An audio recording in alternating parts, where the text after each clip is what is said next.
Hey guys, what's going on? Joel here. Welcome to Back in the Day, and welcome to what is probably going to shape up to be a pretty epic unboxing. As you can see in front of you, we have got The Legend of Zelda: A Link to the Past. And this was a video that I wanted to make sure that I got done before the end of this month because I really kind of got thinking about it, and within the last like 2-3 weeks or so, it had kind of hit the 30th anniversary of when I had first played this game and really kind of got into it. So obviously, if you do the math, that's going to bring you back to 1992. And there were two games this summer of 1992 that I spent a lot of time playing. One of them being Street Fighter II. Rented that quite a bit, played it quite a bit. But the other one was also this. And there were so many good memories with this game, and like I said, it just, that whole summer really revolved around Link to the Past and Street Fighter II.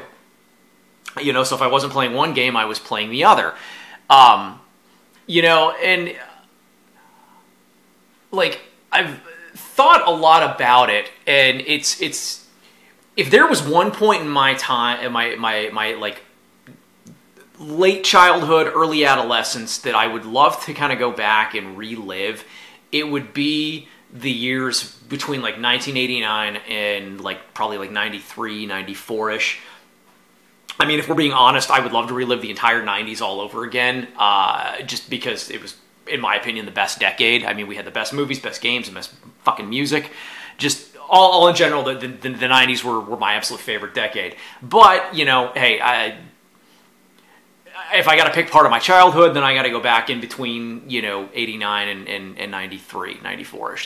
That was, you know, probably the best for my young adolescent, you know, late childhood, early adolescence, kind of when you're making that transition from preteen into teen and still trying to kind of figure things out. You know, it was a good time, good experience. But before I kind of get into more of the unboxing video, I want to thank all my viewers, you know, every one of you guys who had offered condolences for the loss of my stepmom. I really appreciate that. You know, thank you guys so much. That meant a lot. So, man, summer '92.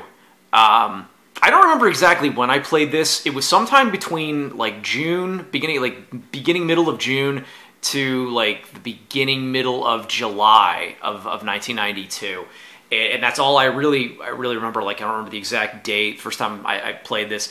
And this was a game that I had a couple of different people that I played this game with. First off, obviously being my best friend at the time, Mike Keebler. That was probably the first time playing this. I had my other buddy at the time, Mark Rothfuss. Him and I played this quite a bit, and my buddy Tony Rosada, who, you know, I remember spending the night at his house, bringing my Super Nintendo over.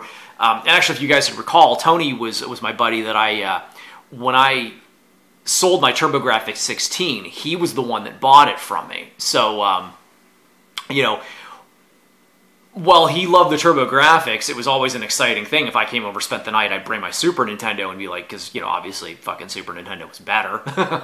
So I remember the one summer, man, like we went to his grandmother's and went swimming, and then went back to his house, slept over, you know, and we were up till the wee hours of the morning, clear into the next day, you know, playing Link to the Past. So many great memories. And I'll tell you, one of the other things that I really goes along with A Link to the Past and just that whole summer of 1992, and this is something that I've addressed in other videos. There, you know, with the Super Nintendo, at least from like 91 into 92, 93, there isn't a Super Nintendo game that I can't associate with a Guns N' Roses song, and this one is no different. I mean, this brings me back clear to the height of the popularity of November Rain. Like, that song, that video was everywhere on MTV that summer in 92. I remember if I wasn't playing this or Street Fighter II, I was watching MTV trying to catch that video just because I fucking loved that song. In fact, I've even got the cassette single of November Rain, and on the B-side is Sweet Child of Mine. And it's still the same copy that I had from 1992. I've got it in my basement. And it's one, like, I won't part with. Even though I don't have a tape player anymore, even all my tapes that I won't part with. But anyways, that's getting off onto a side topic here. But you know, there's so many just fantastic memories of listening to November Rain and playing this game, and it's 1992 was such a special year. Like, if I had to pick one year, like, just if you put a gun to my head and you said, all right, well, we get it, you know, 89 to 94, that was your favorite time period, you know, but you've got to pick one year out of all of that, it would be 1992. Honestly, from start to finish, 92 was probably the best year of my childhood. Absolute best year. And maybe I'm looking at it through rose-colored glasses, but damn, I just, that's the one year for me. So many great things happened. There's some heartbreak that happened, but damn, the memories, the good memories, were just can't be overstated, honestly. So enough of that. Let's get into the star of the show, Link to the Past. And quite honestly, too, I'm so happy to have this because, I mean, this literally is probably within the top, I'm going to be generous, I'm going to say top 5 Zelda games of all time. You're going to be hard-pressed to not find this in the top 5. I know that, you know, a lot of times it swaps out with, like, you know, within that top 5, you typically will see, like, Ocarina of Time or maybe Majora's Mask.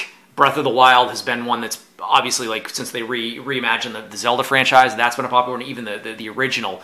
But this one, wow, this one is just fantastic. So groundbreaking to see Link and the entire land of Hyrule in 16-bit. And it was massive. It was such a huge game. I mean, I remember, you know, you beat the first 3 palaces and you get the Master Sword, you fight Aghanim, and then you're like, oh wow, I beat the game, but no, like, your quest is just beginning. So I've gone off on a tangent long enough. Let's take a look at this. And I'll be honest, this one is in extremely good shape. I'm glad I picked this one up early in the collecting, and I'm glad that I did because this one fetches a fairly hefty price now. I mean, you're not finding it anywhere under $100 for a complete in-box copy. But let's go ahead and remove the protective covering.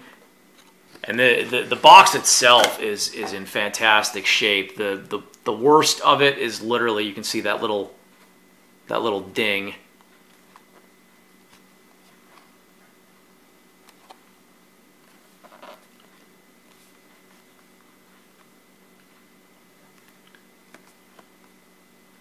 There's a little ding right there, but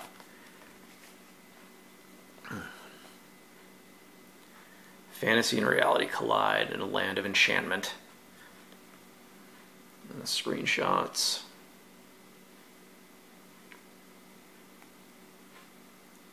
And obviously, when we first heard about this, it was being presented as Zelda 3. We thought, oh, okay.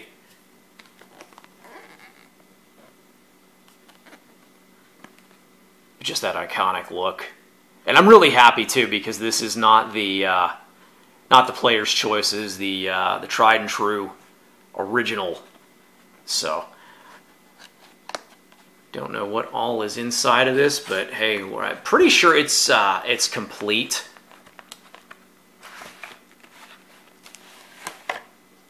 Okay. So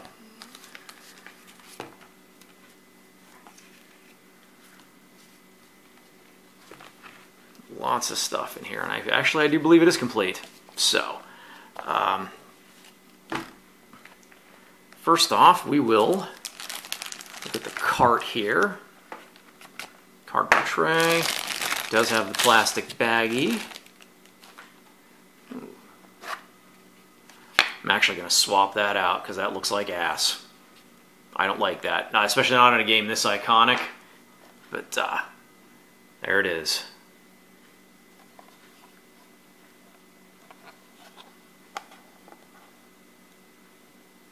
Nice clean label. Yeah, I never noticed. I haven't had this out in quite some time, but yeah, I don't. You can see that gook and grime. Maybe I'll try to clean it. It looks very faded too. You saw it from this light. I mean, if you kind of see the little bit of the discoloration, but a lot of paperwork. So the consumer precautionary book, which is pretty standard. And then good vibe. Is this the proper Nintendo Power advert? I think that it is. Not 100% sure.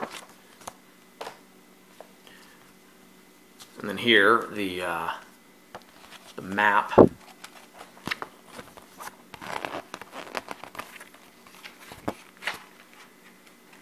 See, my buddy Mark Rothfuss, he took really good care of his stuff. Mike, all of this stuff just got like Mike Hebler, he trashed his stuff. So here we have like the whole map of Hyrule. Has like little landmarks and stuff marked on it, and then on the back you had the map of the first 3 dungeons, which was really cool. So it helped you kind of find your way through.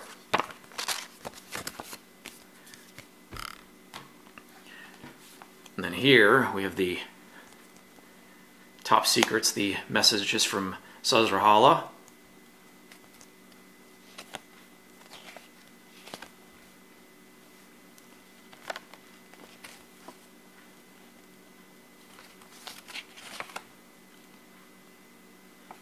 Give you tips for things in the light world and in the dark world.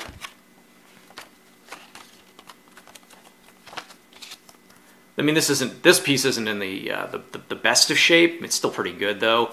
And then the instruction manual, which is just, like I've said, Nintendo packed so much in. And as I recall, I think, was this the first game that had actually introduced Ganon as Ganondorf?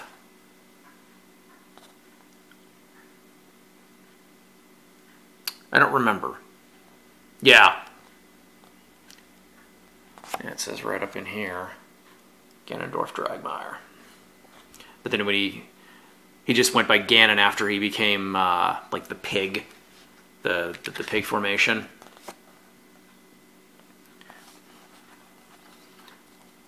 And some of your cast of characters: Zelda, Link,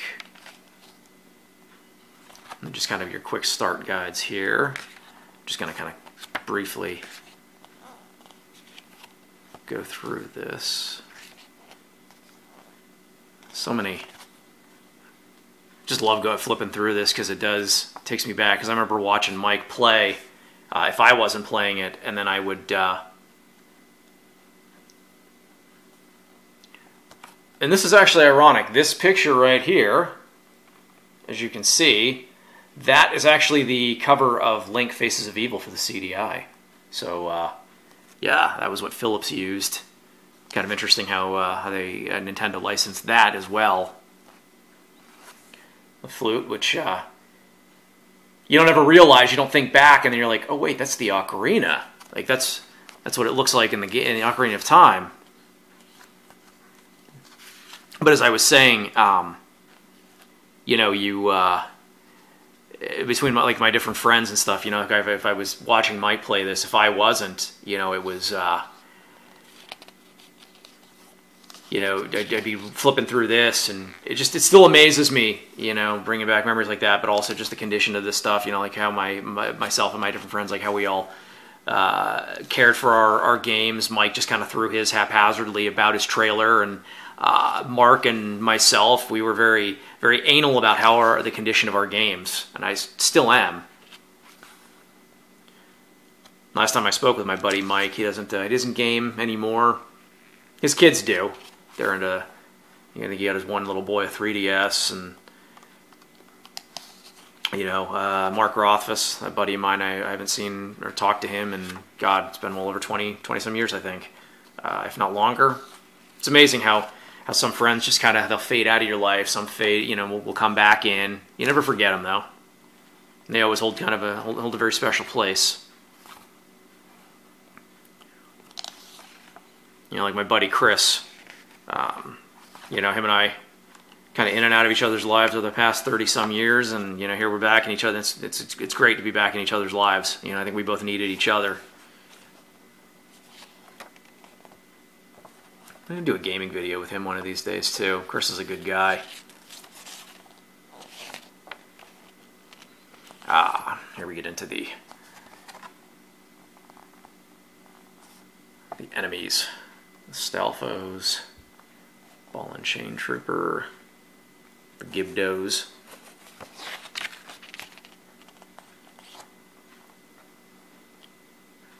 I always like that picture of the Geldman. Hinox, Snapdragon, Helmasaur, and the Wizrobe. So there we have it, guys. The last epic unboxing, at least for a while, for my Super Nintendo, because unfortunately I have 2 games left to unbox for the Super Nintendo. That's it. I've got a shit ton of NES games, but the Super Nintendo, unfortunately, I do not. This was there's just 2 more.